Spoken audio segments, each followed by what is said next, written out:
Hello, so today I'm going to do the video a lot of you are very interested in, and I'm very interested in doing it. It's the video on these, or at least one of the models of these sort of dodgy Chinese X-ray cameras as they call them. And I'll go over what it actually is, or as much as I can conclude during the video. So in theory, you can see these on AliExpress, Amazon, eBay, they're absolutely everywhere. They range from about 300 to over £1,000 depending on the model, because there's quite a few different variants. And they're advertised basically as dental X-ray machines. Now, firstly, when they say X-ray camera, these aren't cameras in the sense that they have film in them or anything like that. Some of the listings, there's lots of things wrong with the listings, by the way, on this. I'm going to go all through this because there's going to be a hell of a lot of safety stuff in this video. So in the listings, sometimes they say, oh, it takes this type of film. Oh no, it doesn't take any type of film whatsoever, because that's not a camera, as much as it looks like a camera, which I think is part of the problem with these. Especially when they're in these kid-friendly colours. It's like bright blue cyan plastic. What these actually are basically X-ray emitters. Essentially it's a ray gun. It's a ray gun that shoots X-rays, so the technical term would be an emitter. But what's inside there is there's an X-ray tube, and basically the circuitry for it, the cooling for it. And then it's got a very basic and cheap and nasty focal kind of system at the front. There's also, down on the floor there, you can probably see if I get the camera in the right angle, zoom out a bit more, there we go. What we've got down there, look, is the power supply for it, which I haven't got turned on at the moment because I'm not turning it on until I'm ready to fire it and out of the way of the camera, or the ray gun for obvious reasons.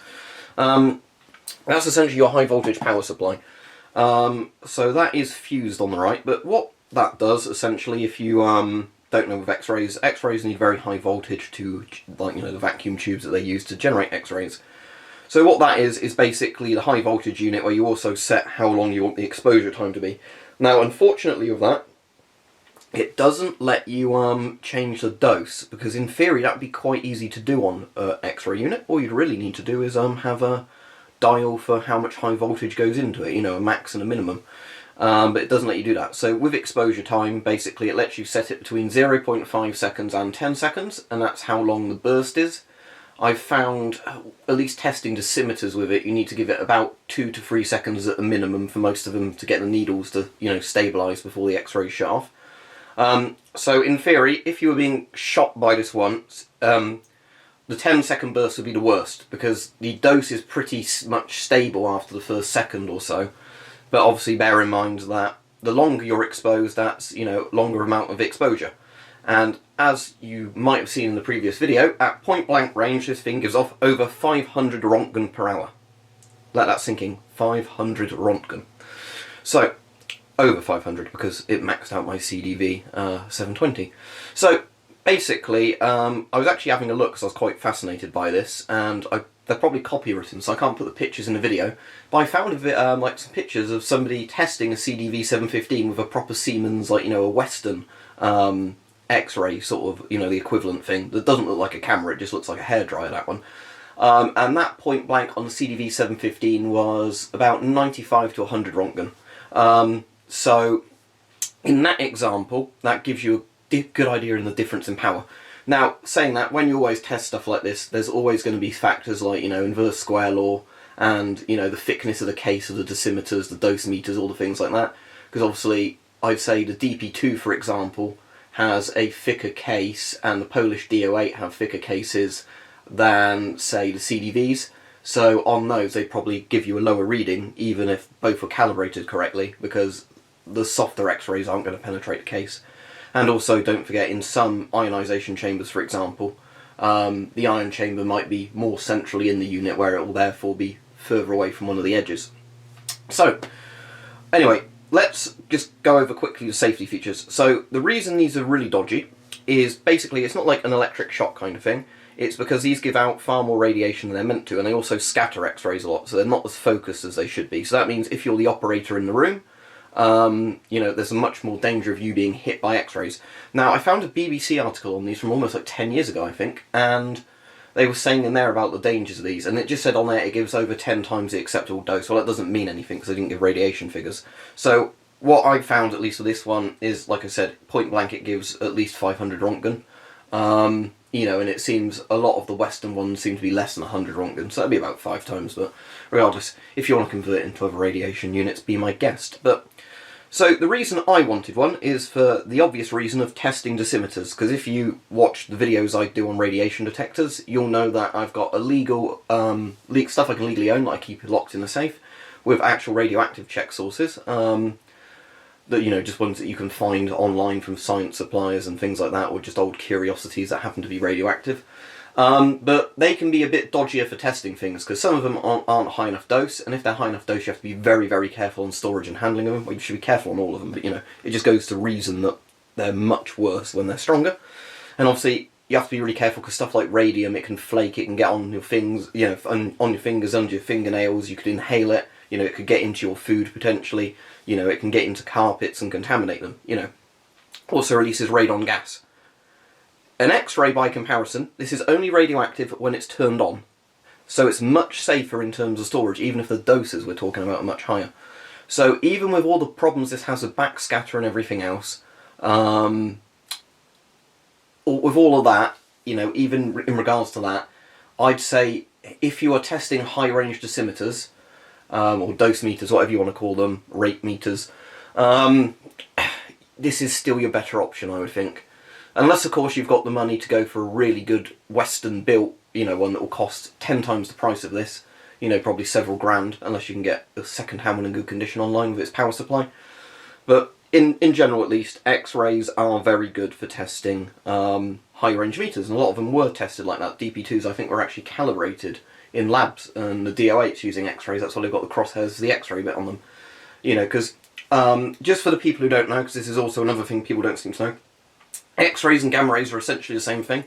In this video, I'm not going to go into all of the different countries' different definitions for them, but X-rays, also known as Rontgen rays, are basically the same thing as gamma rays. It's just, you know, in some countries they'll say X-rays are lower wavelength, like lower frequency, like than gamma rays. Other countries define it as, you know, if it's made artificially using like an X-ray tube, for example, then it's an X-ray. If it occurs through like the decay of an atom, then it's a gamma ray.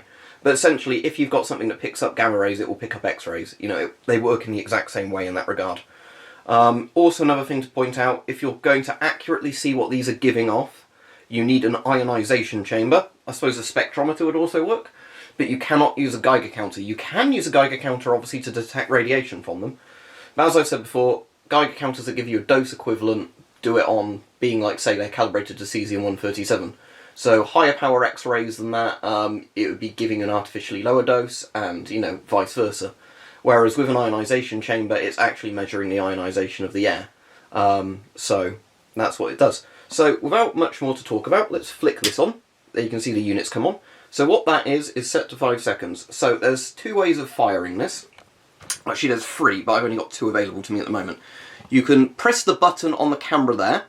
Don't do that, because there's lots of backscatter. So basically, you will be hit by radiation even if, you know, if you're a dentist and you're doing that, you will definitely die of a cancer, I would think, using this day in, day out. Because, yeah, I would not want to be getting my hand blasted by 500 Rontgen per hour every time I took a picture, even if it was only a couple of seconds of exposure. You know, day in, day out. You've also got a remote control, and the annoying thing of the remote control is it takes some very strange sort of batteries. So I've had to order a load of batteries. I've tried LR1s. LR1s fit size-wise just about, but they're not high enough voltage. I thought this originally needed 1.5 volts. It seems it needs at least 3+ volts before it actually has a decent range on it. So I've ordered several different small batteries, and I'll let you know when I find one that fits in it and actually works. But I'm not very impressed with the remote, is basically the thing. I wish it was a slightly chunkier one that just took a AAA or something. Right, the unit itself. Let's have a look at the controls on it, and I'll just run you through it, so you don't accidentally discharge it, say, if you're trying to use one of these. I imagine most of the other units made in China are pretty similar to this. Right, exposure. That's the button you pressed to set it off, not the one that says set. Plus and minus is what you use to set the timer. So at the moment that's a 0.5 second shot. So if I press set, then what I can do is put that up or down. See, like that. And then when you press exposure, it shoots. Now interestingly, I just noticed there's a red light there, so I don't know what that one actually does. Because it would be nice, I thought it said on the review of this, or of whatever, that you could set your actual dose rather than dose length, which would be good if you could, because then you could turn it down and up as needed. But like I said, lots of the things on the pages where they say about these are completely false. Some of them don't give you radiation units, they just say it's low, it's not. Some of them give you a completely false radiation unit, saying it will give you about a 5 microsievert, to 20 microsievert exposure. No, it won't. I think you'll get about 1 to 2 millisieverts typically from this, if it was shot at you point blank, within a second or two, which I've tested with the dosimeter pens, and everything else. So I'm just going to stop this bit of the video here and then start another section of video, because sometimes I think this camera doesn't like videos that are too long. Right, so now what I want to talk about is operating this as safely as possible. I would say to you, if you're in a block of flats, do not use anything like this ever, unless you can get something that produces very soft X-rays only. Because the problem is, with something like this, as said, is how X-rays work, because they're like gamma rays, is they're very efficient at travelling through things. And they move at the speed of light. So when you shoot this off, what will happen is basically in a sphere around it, although yes, more will come out the front in that bit. But what essentially happens is a load comes out the front, lots of it shoots out essentially. Think of how a light bulb works. So there's a light bulb on the ceiling up there, right? There we go, if that's in frame, not quite. But anyway, radiation is exactly like that. It's light basically, but it's just light that's scary in a sense, if that makes sense. So what you want to do to use this safely, this is why I'm using it in this corridor, because that room behind it has nobody in at the moment. The room to the left has nobody in at the moment. To the left and right of me is essentially like the garden side of the house. So if I use it here, there's no chance, and like nobody else is in those rooms, I'm not going to be exposing anybody but myself. That sounds a bit dirty, doesn't it? You know what I mean? But the point is, you won't expose your neighbours like this or anything else. Whereas if you had it in a block of flats, in a single bedroom type of thing, and you shot this off, I think you would be pretty confidently irradiating your neighbours. And if you're knowingly doing something like that, you really ought to get done for it, because, that will fucking kill people.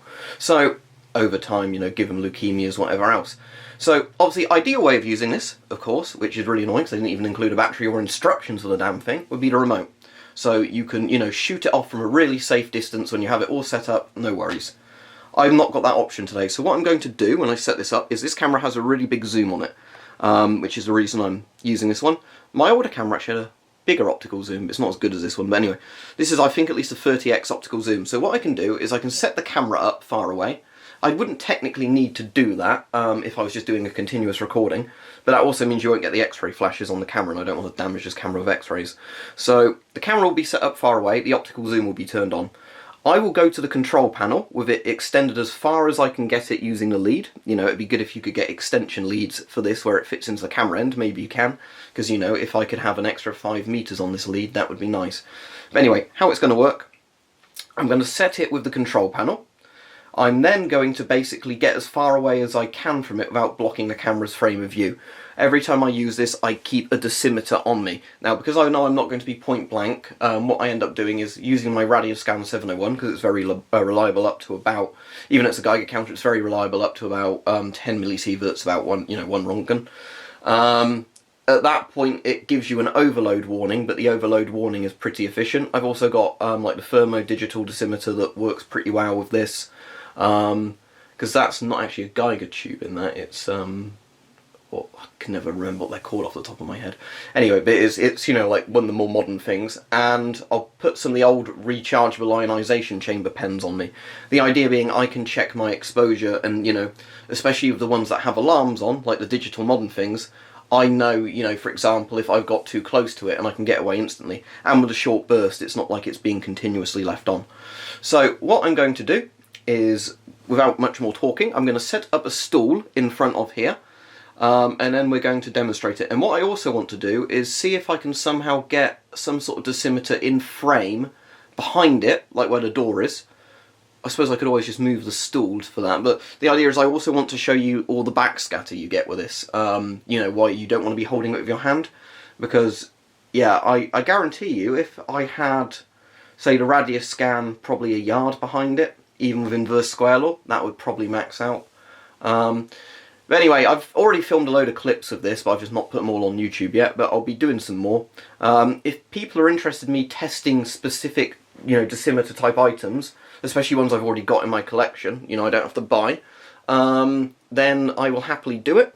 Obviously this is very good because it means I can try out units, you know, like the DP2, DP5 and all that on their highest level scales without, you know, especially with the ion chambers, if they're sealed ion chambers like CDV 720, 715s, you can test them, because obviously with a 715, 720, unless you drilled a hole in it, you couldn't actually put something like americium in to stimulate the ionization chamber, like you can with some of the ones where you can just open up the screws on the casing and take them out.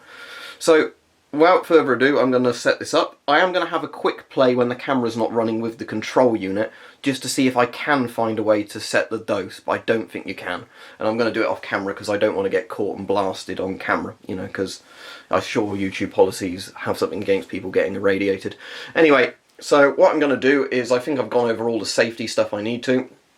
I'll just reinforce it here. If you're buying this to use it as a medical camera, please do not do that. Just because of danger to the operator and danger to the person you're, you know, using it on. If you're going to be using it, however, for testing dosimeters and you've got a safe place to do it, or you're taking, like, you know, structural integrity type pictures and you've got a safe place to do it, I think that would be fine for this. You know, I can't really think of a problem as long as you can trigger it from far enough away.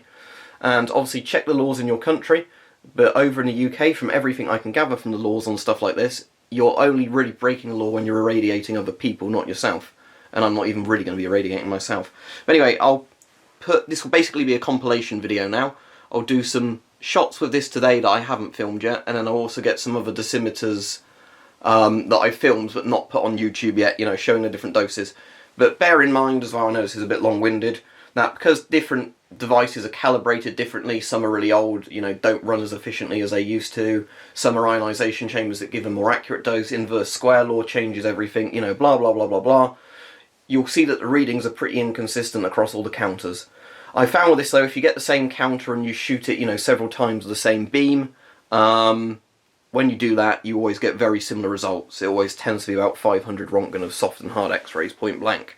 However, as said, if you know, you've got the issue of you know, oh, why did this Geiger say this and that Geiger say that and all that? It's probably because they're Geiger counters. Some of them have thicker cases than others. I probably won't get them exactly in the same place every time, and you know, I want to be demonstrating different things of this. What I might also do is put one dosimeter pen next to the thing every time I fire a shot, and then we can check the dose on the dosimeter pen at the end. So I'll go charge one up now, so it's definitely exactly on 0, and then you can just take my word for it, it was on 0 before we started, and then we'll see over the course of this, say if you were holding it, how much. I'll tell you what I'll do. See where that strap is on the left side of it? I will, because that will be where your hand is, I will put a 20 Rontgen dosimeter pen on there. And that way we can see how much radiation your hand would absorb if you were using the shutter button on it. I'll do 5-second exposures, I think, on this video, just so it's a nice even number. So, you know, it'll be 5-second blasts, except for the stuff I've already filmed. I think I did that on 3.6 for the irony of it. Right, there we go. So, just before I start, I've got the GMC 500 at the back, so you can hear it tick for the backscatter. I've got a radius scan in my pocket. I've also got a dosimeter pen in my pocket. And what I've got there is obviously the DP75 right in front of it. At the moment, the DP75 is set to the, is it 50 Rontgen scale I've put on? That's on the 5 Rontgen scale. So let me put onto the 50 Rontgen scale before I start filming this, because the 5 is going to max out no problem. And then if the 50 maxes out on this through the back of the thing and the shielding around the probe, we'll go to 500.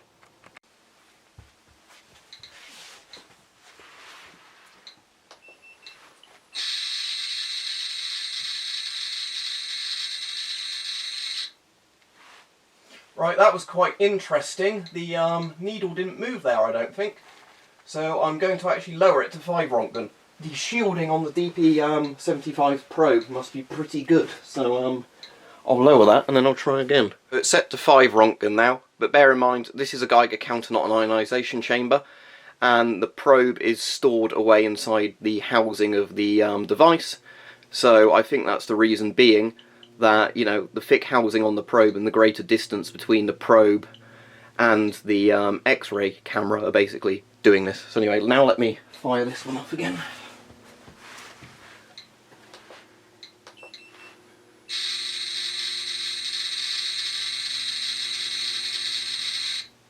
That's very interesting, still nothing. I'll have another couple of shots with this and then we'll see if we get anything. But if not, that's a bit strange because that's not picking it up then, even though you'll see from the other counters that it certainly will pick it up.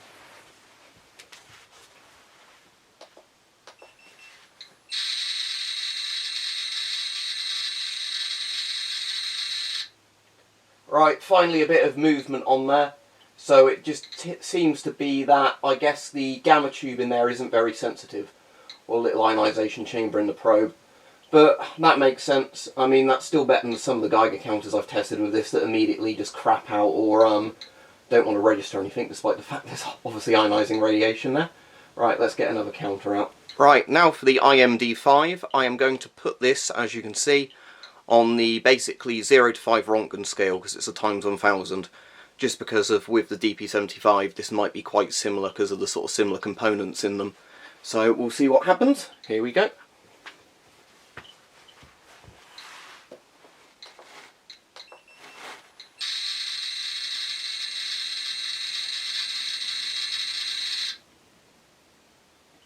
Right, I think there was some needle movement there, but not very much. So it seems with a lot of the Geiger-Müller counters, they don't react very well to it. But I'm assuming it's because the sort of casing with the things and the probe housing is probably blocking a lot of the X-rays. That would be my guess anyway. As I said, if you're measuring X-rays, you really want an ionisation chamber. Because obviously, I think what this bit's proved, and you'll see when I definitely cut to some of the other Geigers that do pick this up properly, and you know, some of my good ionisation chambers, the issue is that if you essentially just simply went, oh okay, you know, I'm getting a low reading off of here, you could be exposing yourself horrifically and not knowing it. So let's now go to some of the equipment I know works with this properly, and you might be quite surprised if you haven't already seen the 500 Rontgen video, just what this thing can do. Right, so time for the CDV 720 again, and I've got it set to the times 100 scale. So I'm going to do the first test I did again, just to check we do get it go off scale again at times 100. And then what I'll do is I will close the beta shield on the back so you can see how sort of, you know, many hard X-rays I guess there are compared to soft X-rays. So here we go, first shot.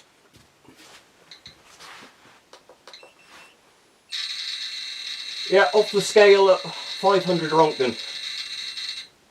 Right. What I'll do is I will just go over to it now and close the beta shield. So if you don't know how this works, this has a ratcheting cover on the back. You slide this up, if it wants to move, there we go, we'll slide it up all the way. So that means in theory it has to be quite hard beta, you know, or harder X-rays, gamma rays to penetrate through this now. So we'll put that back in the same position. It was about there, I think. I want to get it the same sort of distance so it's fair on the test. Obviously this doesn't like standing up like this. But there we go.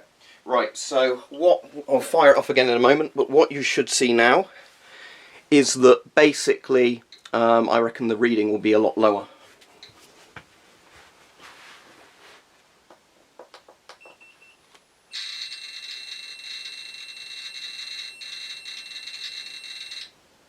And yet what you should have seen there is that the needle didn't really move, and that's because lots of the X-rays are fairly soft, so they obviously didn't penetrate that cover. So what we're going to do is lower the scale on it, obviously, because we're on the big scale. So let's just go to the 1 Rontgen scale and see what happens here. Right, firing again.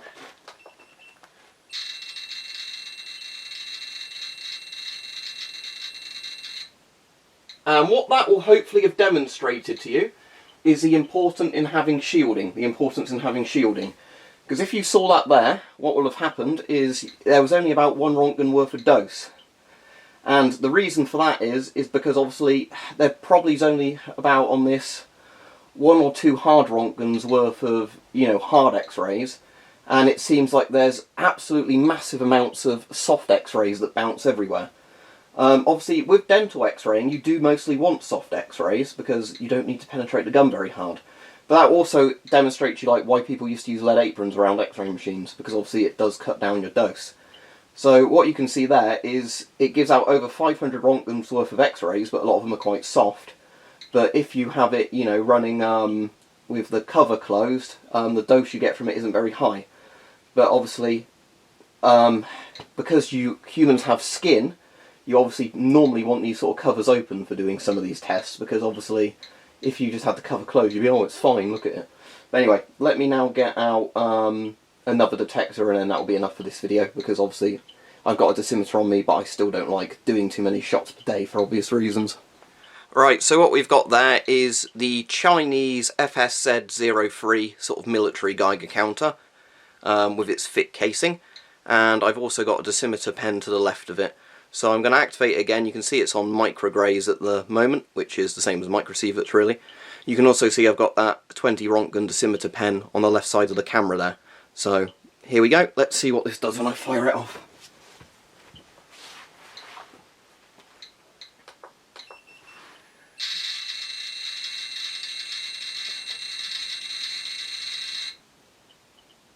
Now that was interesting because it didn't do anything as far as I can tell. And that definitely should have done, because that case allows beta radiation through. So, did that simply just not update in time? Let me do a longer exposure on this one, just to see if that will make a difference. So I'll set.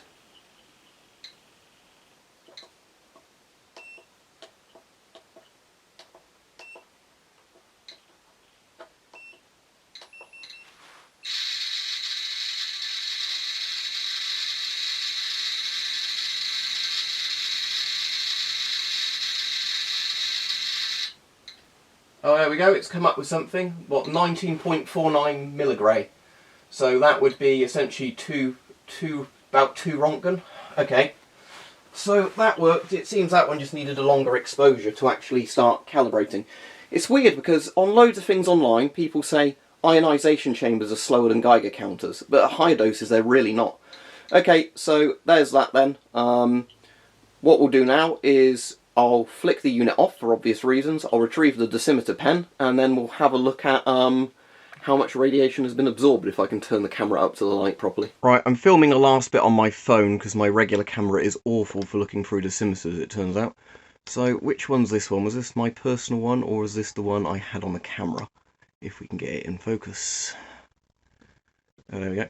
Is that the millirontgen one? Yeah, there we go. So, see, I received less than 20 millirontgens during that entire thing, because I put, you know, distance between me and the X-rays.